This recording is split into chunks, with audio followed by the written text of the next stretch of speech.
बिहार में पिछले सालों में पिछड़े वर्ग की राजनीति का वर्चस्व रहा है, तो ऐसे में प्रशांत किशोर के लिए क्या वहाँ पे स्पेस और एक्सेप्टेबिलिटी दोनों होगी? इस तरह का कोई आपने सर्वे करवाया, कोई डाटा एनालिसिस किया है, उसका कुछ निकला आपको? देखिए, पहली बात तो मैंने अभी कोई वहाँ राजनीतिक पार्टी बनाई नहीं है, तो एक्सेप्टेबिलिटी अगर होनी है नहीं होनी है वो तो जब पार्टी बनेगी उसके चेहरे कौन होंगे। आप बहुत सारे एजम्पशंस ले रही हैं कि मैं पार्टी बनाऊंगा, उस पार्टी का चेहरा मैं होऊंगा, उस पार्टी का और मेरे लिए एक्सेप्टेबिलिटी होगी। ये एजम्पशन गलत है, ये एजम्पशन गलत है। गलत हो सकता है, हो सकता है, पार्टी नहीं बना सकते। ये संभव है कि पार्टी में न बनाऊं, ये संभव है कि अगर पार्टी बने भी तो वो, मैंने हालांकि ये तो कल प्रेस में बोला है कि अगर पार्टी बनी भी तो वो प्रशांत किशोर की पार्टी नहीं होगी, ये उन लोगों की पार्टी होगी जो बिहार के धरती से जुड़े हुए हैं, वहाँ के मुद्दों को समझते हैं, वहाँ की समस्याओं का समाधान करने की काबिलियत रखते हैं, और उससे बढ़ के जिनमें अभी ये जज्बा कायम है कि बिहार को आगे बदलना है। अगर सब आकर मिलकर एक साथ वो ऐसी कोई दल या ऐसे मंच या किसी पार्टी का निर्माण करेंगे तो प्रशांत किशोर भी उसमें एक मेंबर हो सकते हैं। लेकिन अगर आप थियोरेटिकली ये पूछना चाह रहे हैं, क्योंकि मैं हर जगह पढ़ता सुनता हूँ कि वहाँ जाति बहुत है, वहाँ तो जाति के आधार पर ही वोट होता है, मैं आपके दर्शकों को ये बताना चाहता हूँ ये बिल्कुल गलत बात है। बिहार में उतनी ही जाति है जितनी दूसरी राज्यों में जाति रिलेवेंट है पॉलिटिक्स के हिसाब से।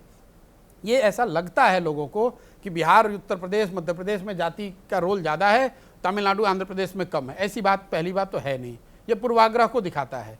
दूसरी बात, अगर आप एग्जाम्पल लेकर देखेंगे, बहुतेरे अगर स्टेट इलेक्शन आफ्टर इलेक्शन में आपको बता सकता हूँ जहां पर लोगों ने जातियों से ऊपर उठकर वोट किया है। दूसरा सवाल मेरा है जो कि राष्ट्रीय राजनीति से जुड़ा हुआ है। आप कांग्रेस के पास उसका रिवाइवल प्लान लेकर एक गए, तो जाहिर सी बात है आपने डायग्नोसिस भी किया होगा कि क्या दिक्कतें हैं। जो आपने किया उसके बाद क्या आपको ऐसा लगता है कि कांग्रेस आगे आने वाले दिनों में अपने पुराने रूप में लौटेगी और एक विकल्प के रूप में सामने आ पाएगी?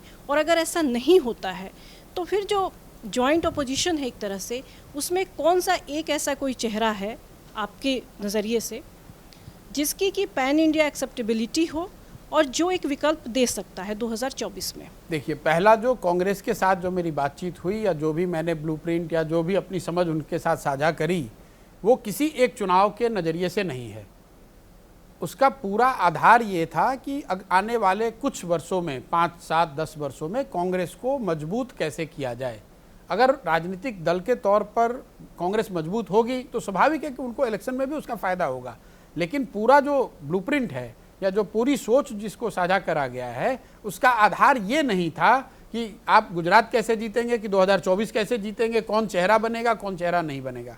वो सिर्फ और सिर्फ इस बात पर था कि कांग्रेस अपने आप में अपने को कैसे मजबूत कर सकती है और उसके लिए उनको किस तरह के क्या क्या प्रयास करने होंगे। आपने सवाल का जवाब नहीं दिया। विकल्प बन सकती है क्या? कांग्रेस की जो सोच है और कांग्रेस का जो स्पेस है वो इस देश में इतनी आसानी से ख़त्म नहीं होने वाला है। अगर आप मेरे से पूछेंगे तो शायद कई वर्षों तक, कई दशकों तक ख़त्म नहीं होगा। इसका मतलब ये नहीं कि कांग्रेस प्रेजेंट फॉर्मेशन में कंटिन्यू करती रहेगी। अगर वो अपने आप को नहीं सुधारेंगे या जनता के आशाओं अपेक्षाओं के अनुरूप नहीं काम करेंगे तो संभव है कि ये फॉर्मेशन ना रहे। लेकिन कांग्रेस की जो सोच है या जो आइडियोलॉजी है, जिस स्पेस को वो रिप्रेजेंट करते हैं, वो तो डेमोक्रेसी में हमेशा रहेगी। जब तक इंडिया में मल्टी पार्टी डेमोक्रेसी है तब तक कांग्रेस की सोच या उनकी आइडियोलॉजी और उस स्पेस की जगह है।